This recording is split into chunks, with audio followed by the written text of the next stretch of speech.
Hello there, hope you are doing well. In today's video, I'll be showing you how you can safely overclock an NVIDIA graphics card so you can get the most performance out of it in games. This could make the difference between making a game you would love to play playable and unplayable. So to get started, we'll need two programs.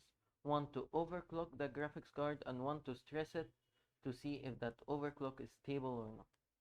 The two programs we'll be using are going to be MSI Afterburner and FurMark. MSI Afterburner to overclock the GPU, FurMark to stress the graphics card to see if it's stable or not.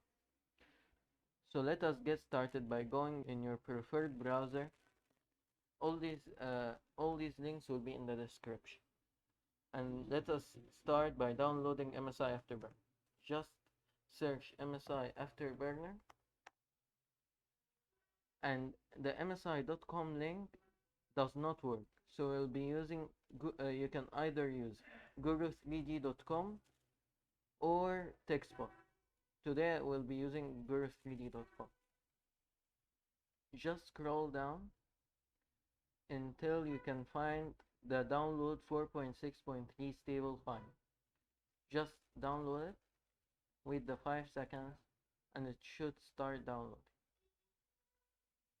Let's give it a second. Okay, I'm gonna cancel it for now since I already have it downloaded. For FurMark, it's pretty much the same thing. Just search FurMark. We're gonna go to geeks3d.com. Just click on that, click download, click on the FurMark 1.2.6, 1.26.0.0, and click this big orange download button and wait for it to finish. I already downloaded it as well, so I'm gonna cancel.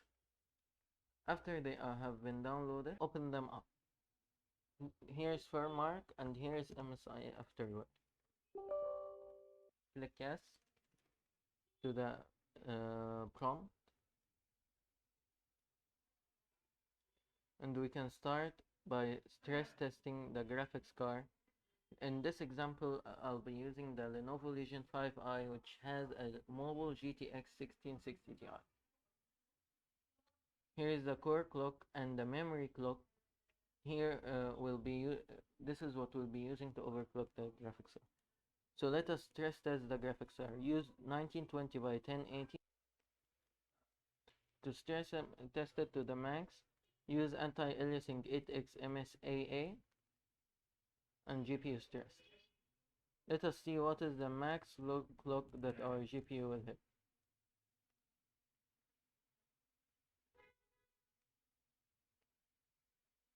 So right now, so far it's hitting around 1710 to 1725 megahertz.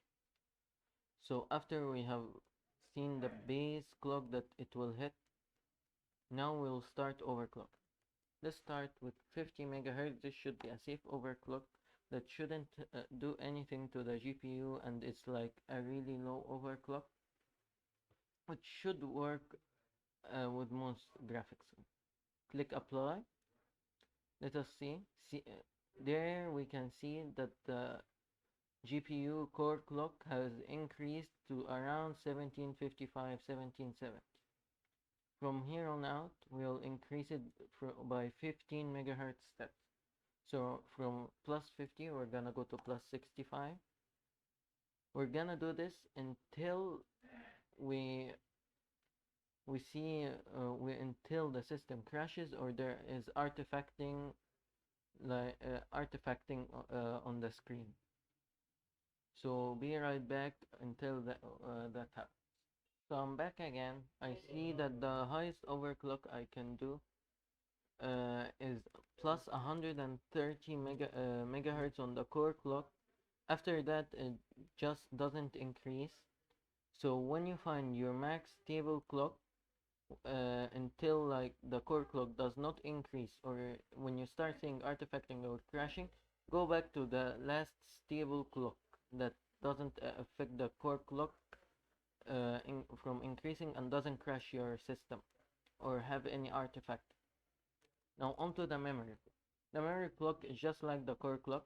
You can start from 100 megahertz. This is also a very safe and light overclock on the memory. And from 100 we're gonna increase it by 50 megahertz interval. See, we can see that the memory clock has bumped up from 66,000 megahertz to 6100 megahertz. So I'm gonna come back when I can find the max stable clock with the memory. You should also just increase it until the memory clock does not increase, or you start seeing artifacting or the system crashes. When that happens, go back to the last stable clock that didn't have any artifacting or crashing, and the memory clock was stable. So be right back. So I'm back here. The max stable memory clock I found was plus 400. After that, I don't see much increase in performance. As we can see the FPS here, I don't see any increase in performance, and I think it isn't worth the temperature increase. And after you found your max stable memory clock, you can save it to a preset, and or you can click this Windows button to start it at Windows Startup. And after that, now we are done here. Now you can go to your game, and you should hopefully see a better gaming performance and a higher frame. Hope this video was helpful. If you like the video, you can leave a like, and if you love the video, you can leave a sub. And I will see you in the next video. Bye.